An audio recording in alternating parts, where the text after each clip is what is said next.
We are going to remove the timing chain cover and replace the timing chain components and get rid of the check engine light code P1346 and a strong chain rattle on cold starts. Keep in mind that if your flex pipe on your exhaust is weak, then it might damage it.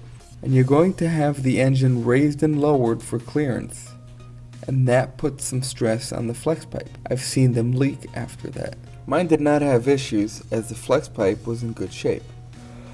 In this video I'm going to try to be brief when dealing with parts that are seen installed in many videos, such as the valve cover and alternator, etc. I'm going to put the torque specs in the end of the video. If you have a good impact wrench, this should take less than 10 hours. Let's see what it's all about. We will start by removing everything on top. Start by disconnecting the battery. Remove the plastic cover on the valve cover. The two hoses to the valve cover. The wires from the alternator.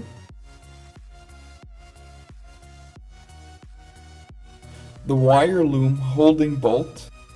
There are a few of them. The ground wire on both ends. Remove the coils. I kept the wires attached so they kept their spot. And finally, all the valve cover bolts and nuts. Don't forget the two in the middle. You will have to pry it up with a large flat head or a pry bar. Just be gentle. And use a solid chunk of metal to pry on. Next we're going to loosen the water pump pulley. If the bolts don't loosen but turn the pulley, fear not, as I have you covered. Put a 12mm wrench on one bolt and put another wrench on another bolt, and force them to join. That will cause one to open. Do the same to the next two. Once you have two loose bolts, take them about 3/4 of the way out, stick a screwdriver in between them, and that's how you hold the pulley while opening another bolt. To remove the belt, you will see the bolt head welded to the tensioner right near the pulley. Use the socket wrench with the pipe as it's a bit hard to push the hydraulic tensioner. Push slow. Slide the belt off. Watch your fingers. Remove the motor mount, 3 14mm bolts. Remove the small bracket, 2 14mm bolts. Remove the pulley from the water pump. You don't need to remove the pump for this repair. Remove the motor mount bracket, 3 14mm bolts. I loosened the alternator just to give me a bit more clearance. You probably don't have to. I removed the top bolt and lightly loosened the lower bolt, so I can pivot the alternator away from the cover.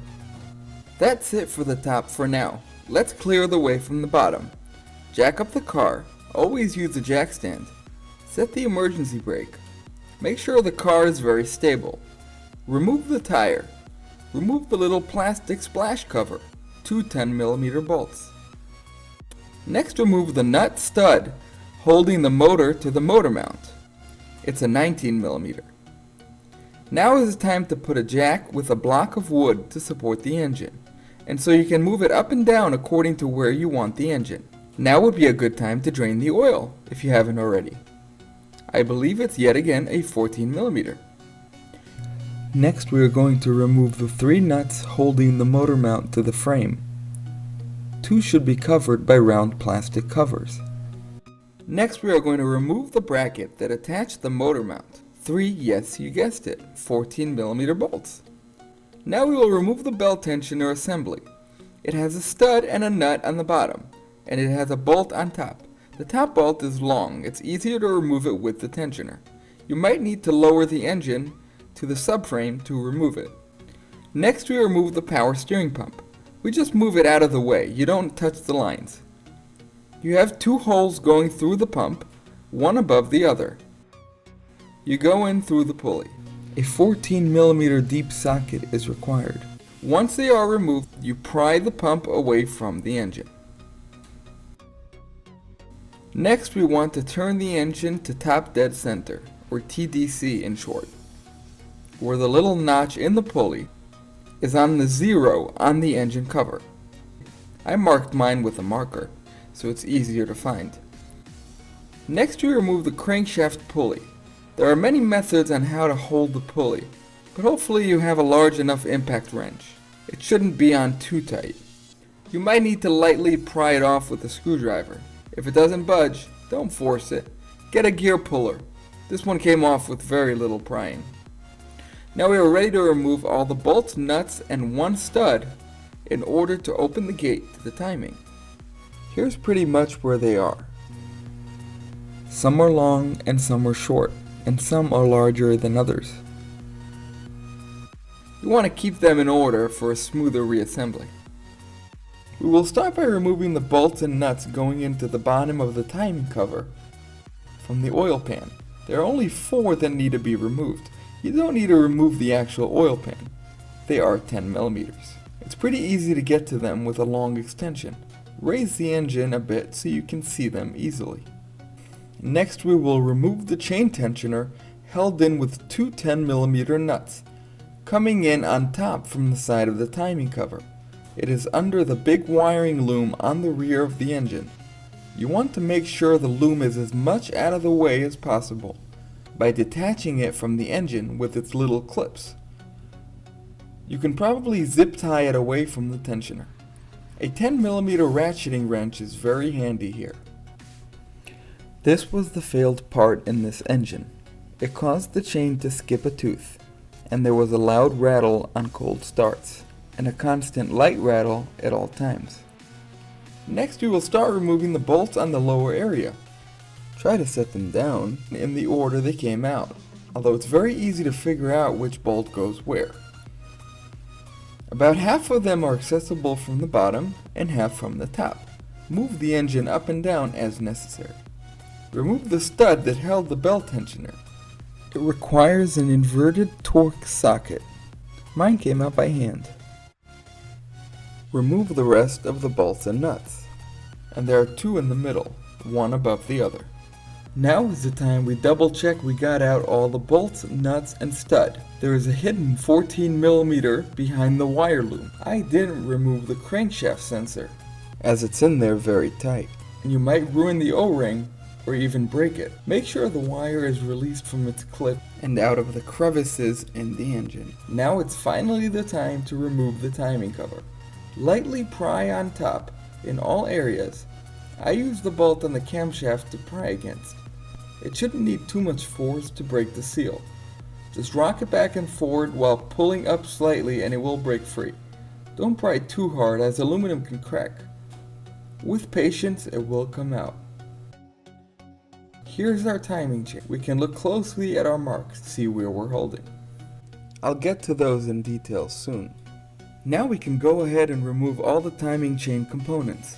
First we will remove the crankshaft sensing sprocket. It should wiggle right out. Next remove the little bracket under the crankshaft sprocket. It's a 10mm bolt. Next we will remove the tensioner rail or guide if you may. It's held in by a 14mm bolt on the bottom. It should slide right out. Next we will remove the other chain guide. It's held in by 2 10mm bolts, one on the bottom and one on top. Once those are removed, give the chain some slack by moving it over a link over the camshaft sprocket. And the guide should come right out. And now the chain can be completely removed from the engine. On the bottom, remove the crankshaft sprocket. It should slide right out. Next I replaced the small tensioner for the balance shaft. I did not replace the small chain as it seemed good, and I didn't want to mess with the balance shaft. This chain should outlive the car. Next we go back to the top. We're going to replace the camshaft sprocket. I believe it's 17mm. We need to hold the camshaft from turning. We have a hexagon shape on top of the camshaft where you grab with an open-ended wrench. You don't want to use the aluminum on the head to hold the wrench as it can crack the head. The bolt is held in pretty tight, so get yourself a good pipe. Next you lightly pry it off all over and it should slide right off. If you want, you can watch my video on opening and checking the components of the VVTi intake camshaft right here, and how to overcome the challenge of the 5-point bolt. We can go ahead and switch gears. We're putting everything back together. We're going to install the new camshaft sprocket. Same way it came off. Tighten the bolt, pretty tight. Now it's time to scrape and clean the aluminum surface where the cover sits. I forgot and did this after putting on the new chain. It made it a wee bit more exciting. Put a rag in the oil pan so debris doesn't fall in. I prefer to use a blade by itself to scrape as it can easily get in anywhere. You want to do a good job as it can leak otherwise. Make sure the aluminum doesn't have any old RTV silicone from top to bottom on both sides. Scrape and remove any silicone on the oil pan where it's attached to the timing cover. Now we will clean and wipe the whole timing area from any debris or old dry oil. It's time to put on the new chain. When I am going to refer to right, left, up or down, it's going to be as we see it.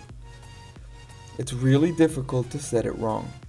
So make sure the center of the colored link should be right on the mark on each sprocket.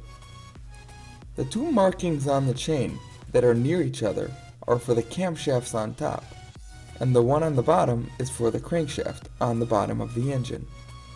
Each marking is unique, so recognizing the marking is important. On the VVTi intake camshaft, located on the top left here, the mark is a long notch. It should be on top of the sprocket. Don't confuse the second notch located on the right side here that is shorter. It does not go all the way to the back of the sprocket. The mark on the right side camshaft is a small notch on the face of the sprocket. It should be almost straight up a bit off to the right. There are two other markings on this sprocket, one on the right and one on the left. They have writings near them, so you know those are not your mark. Now we go to the bottom, where the mark on the crankshaft sprocket is a little dot on the face of the sprocket. It should be on the right side of the engine. Next you want to hold the chain in place on the bottom. I use a zip tie, it doesn't need to be tight. It's there just to hold the chain from moving around on the crankshaft sprocket. Next we install the two guides. They're bolts. Don't over tighten as aluminum threads can easily ruin.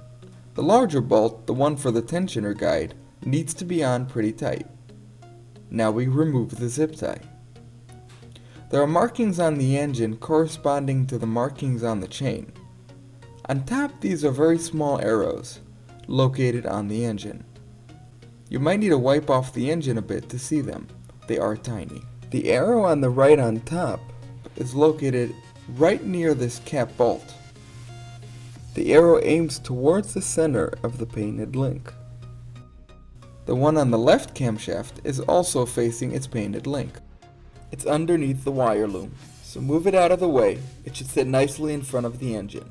Find that little arrow and it should face the painted link. The mark on the bottom of the engine is actually the split line in the engine that should be about at the center of the painted link. Next slide on the crankshaft censoring plate. The large F should be on top, facing us. Get it nice and clean of any debris. That's it for setting the timing. Do not turn the crankshaft or camshafts until the chain tensioner is back in place. Now it's time to prepare the timing cover for installation. If you have studs on the bottom of the cover that attach to the oil pan, remove them now, as they make it harder to install the cover. They require an inverted Torx socket. You can find these specialty tools on Amazon or at your local AutoZone. Scrape the cover off of any old gasket material. Go back to the engine and make sure the smooth areas that the cover comes in contact with are nice and clean. Take your time and get the surface nice and clean, as you don't want an oil leak. It would be a bit easier scraping the engine surface without the timing chain components, obviously. Next we will apply a thin layer of oil-rated RTV silicone to both mating surfaces. I put a layer on the engine and on the cover for a good seal. I applied the thickness of about 1/8 of an inch You want the silicone to be pretty. You want the silicone to be pretty even. Apply some silicone to the 2 circles in the center of the cover around where the bolts sit, and do the same on the engine. Make sure you put silicone on the oil pan section where it attaches to the cover. I find that if I wet my finger while spreading it out, I get the best results. Thanks Larry for that tip. You don't need to put silicone on top, as that's where the valve cover gasket sits. You want to let the silicone dry a bit and start making its form, as it will sit in place better that way. I give it 10 to 15 minutes to dry, depends on the temperature outside. You don't want to give it too much time as it can get too dry. Now slowly and carefully put the cover in place. Careful of the crankshaft sensor. The timing cover should slide right into place. Start putting in the cover nuts and bolts. Hand tighten at first for all of them. Make sure all bolts are in and that the cover is nice and flush in all corners before tightening the bolts and nuts with the wrench. And don't forget the 4 from the oil pan. Don't over tighten the bolts. On a large cover like this, I like to start tightening from the center outwards. Most manufacturers make you do that in most applications that require a tightening pattern. Make sure to tighten all the bolts and nuts. Go over all of them a second pass as the pressure on the bolts shift, and then double check that until the bolts are all tight. Next, install the stud for the belt tensioner, and then the tensioner. Remember, it's easier to have the bolt in the tensioner when you install them in the car. You want to install the tensioner while the silicone of the timing cover is still somewhat soft, so don't wait too much before installing the tensioner. Now it's time for the chain tensioner. It needs to be loaded. Here's how you get it into the loaded position. You lightly press down this little lever. It's easier with a flathead screwdriver, while compressing the piston back in. For it to go in, you lightly alternate in compressing the piston and pressing the little lever. And then once the piston is in, you slide the little latch into the lock position. Don't be surprised if you have to load the tensioner more than once, as it can take a few times to install it on the engine without the tensioner expanding too soon. You need to put a small ring of silicone around the perimeter of the tensioner where it comes in contact with the timing cover. There's only one way for it to go in, so you don't have to worry about putting it on backwards. The trick to getting it in smoothly is by trying to slide it all the way in on its studs and hold it there until you get one nut in place, and then tighten both nuts. It's probably easier with a helping hand. I wanted to see the tensioner release and the chain get tighter. I lightly tap the back of the arm where it's metal a bunch of times in order to release the little latch, so the tensioner expands, and then I turn the camshaft on the left here towards the tensioner, so the tensioner can expand and hold the chain in place tightly. This might take a few tries. If you're lucky, you'll hear this sound. And again. Next, I replaced the crankshaft oil seal as it was dry. You pry it out with a flathead screwdriver. Careful not to scratch the surface too much. I removed mine when the cover was out. Next, put grease on both the inside and outside surfaces of the seal. It should slide right into place. Make sure it sits all the way in, where it's even all around and won't go in further. Next, we get the power steering pump into position. You might need to tap it lightly with a block of wood or a mallet, or lightly pry it into place. Next, we slide the large pulley of the crankshaft into place and install the large crank bolt. Next, we install the lower motor mount bracket with its bolts. If you keep the bolts halfway loose while installing the lower motor mount, it's easier to get it into position. You have 3 nuts from the bottom and 1 stud with a nut on top. You can finally remove the jack from underneath the engine. On top, install the water pump pulley. You will tighten the bolts when the belt is back on. Next, install the large aluminum bracket for the top motor mount. Now you can install the alternator. Next, install the upper motor mount. Now you can install the belt. Here's diagram.